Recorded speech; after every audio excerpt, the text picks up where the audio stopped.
फल खाइले चोरी करबे रुक न भने अहिले जगले छी ठक्का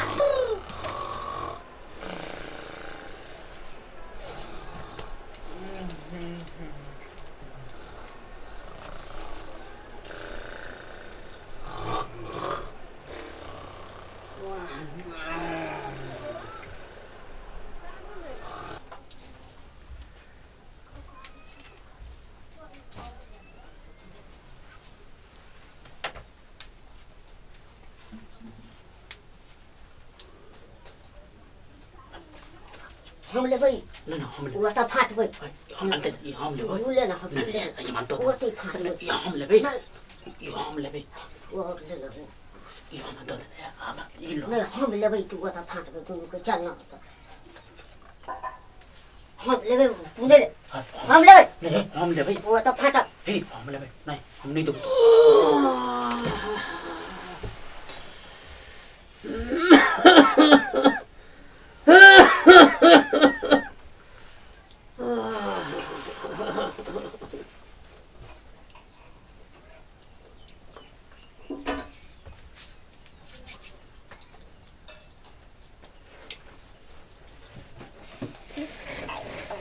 मालूम हो जाए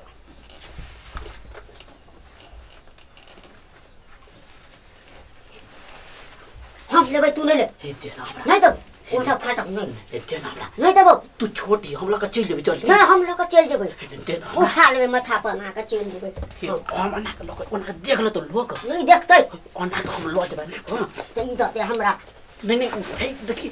दे हमरा नहीं नहीं हे ये हम लॉज बे तू बुझी तो ई दते हमरा नहीं ओ तो देबो ओ तो नहीं तो वो तो नहीं देबो नहीं ई दते हमरा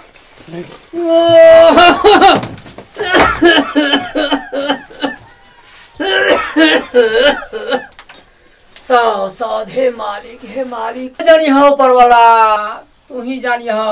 ए हम ही का दिखाई दे छियो चौकिया तोर में से देखिए ना थोड़ा मारबो ने अपना तो फसबे करबी हमरो फसे भी हमरा बुझाए कोई चोर तोर घर में छै के छै ई सामान सब त सैतल छले ई त पूरा घर में केना छिटल है सामान रुक तो हम देखै छियै कि बुझाए चोर तोर ने घर में आयल छै हमरा देख त दे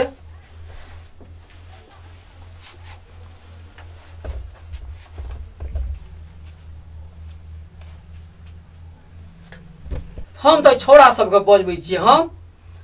हरो ढोरवा हरो मंगलू छिरो हरो कनी या तो घर में रहो हरो देखी तो सामान सब केना केना घर में रहे छिती भेल छै रो हरो सुनै छिरो तू सब बाहर में सुतल छ रो हरो ढोरवा हरो मंगलू हरो या तो घर में रहो हमरा बुझाय घर में चोर ढुकल जो पूरा घर के सामान रहे छिती भो जो छीट छाट देन जो हरो ढोरवा हरो मंगलू सुनै छी ने सुतल छी तू जगल छिरो या करी बेला भैया गाड़ी घर में देखा करी भागलै अनि उठाना जल्दी आवा न की भेलै हरो बाबा की भेलै पूरा सामान रहे छती घर में हो हमरा बुझाए घर में चोर ढुकल छ चोर देखता घर में कौन है चोर हैया चोर ए चोर हैया पार ले चोर हैया पकड़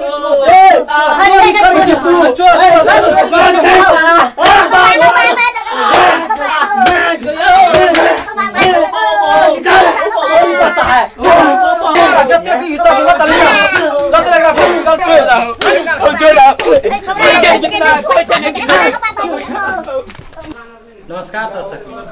हम किशन दर्दिला अगर अपने सबके ये वीडियो अगर पसंद पड़ल हेतै तो लाइक और शेयर सब्सक्राइब जरूर करा और साथ में घंटी बजेला नहीं भूलना।